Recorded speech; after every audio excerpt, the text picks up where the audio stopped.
Salut à tous et bienvenue sur Mindset Afrique. Les taux se serrent de plus en plus pour les étudiants étrangers hors Union européenne. Aujourd'hui, il devient de plus en plus compliqué pour ces étudiants de poursuivre les études supérieures en Belgique. Et pour cause, les conditions de plus en plus strictes dans la procédure de demande de visa étudiant. Aujourd'hui, nous allons nous attarder sur comment un étudiant étranger peut prouver qu'il a les moyens de subsistance nécessaires afin de poursuivre ses études en Belgique.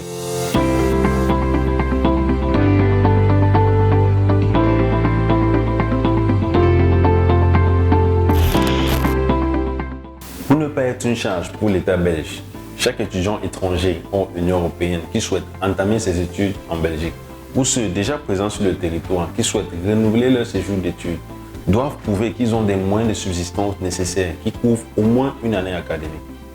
Il existe un montant minimum de moyens de subsistance fixé par arrêté royal et indexé chaque année. Ce montant était de 642 € en 2018. Il est passé à 670 € en 2020 et il est aujourd'hui de 730 € par mois pour la rentrée académique 2022-2023. Il existe plusieurs moyens par lesquels l'étudiant peut prouver qu'il a les moyens de subsistance nécessaires. Il peut dans un premier temps apporter une attestation de bourse ou de prêt d'études qui soit délivrée par une organisation internationale ou une autorité nationale ou encore une personne morale, qu'elle soit belge ou étrangère, mais ayant des ressources et des moyens suffisants. Dans un second temps, l'étudiant peut apporter la preuve d'un versement d'une somme d'argent sur le compte bancaire de l'établissement auquel il est inscrit ou admis à être inscrit. Cette somme est censée couvrir toute l'année académique. Par exemple, pour la rentrée 2022-2023, l'étudiant qui souhaite utiliser ce moyen doit, en accord avec l'administration de son établissement, verser une somme totale de 8 760 €.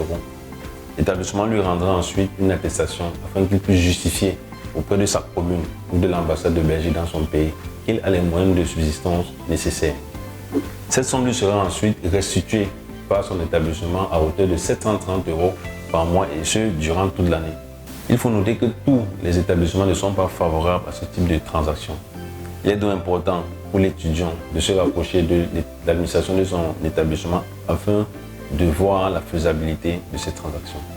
Un autre moyen que peut utiliser l'étudiant afin de justifier qu'il a les moyens de subsistance nécessaires est d'apporter une preuve de l'exercice d'une activité lucrative ou job étudiant en Belgique. En effet, le statut d'étudiant donne la possibilité à chaque personne de pouvoir travailler à hauteur de 20 heures par semaine pendant les périodes de cours et au-delà pendant les congés et les vacances annuelles. L'État attribue un total de 475 heures à chaque étudiant par an, heures pendant lesquelles il est considéré comme travailleur étudiant et bénéficie des cotisations sociales réduites.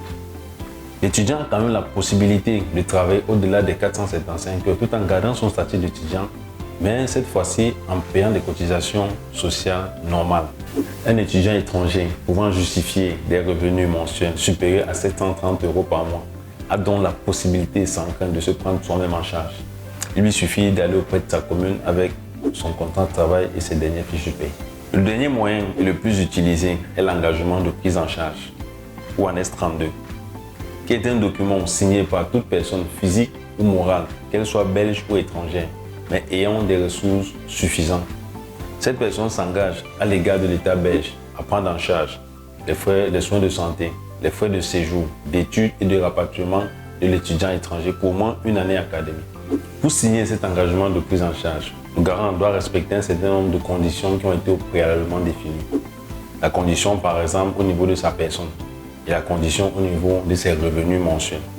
Il est donc important pour l'étudiant étranger de bien vérifier la solvabilité de son garant avant qu'il n'introduise sa demande de prise en charge auprès de son ambassade, afin d'éviter la menace d'ordre de quitter le territoire.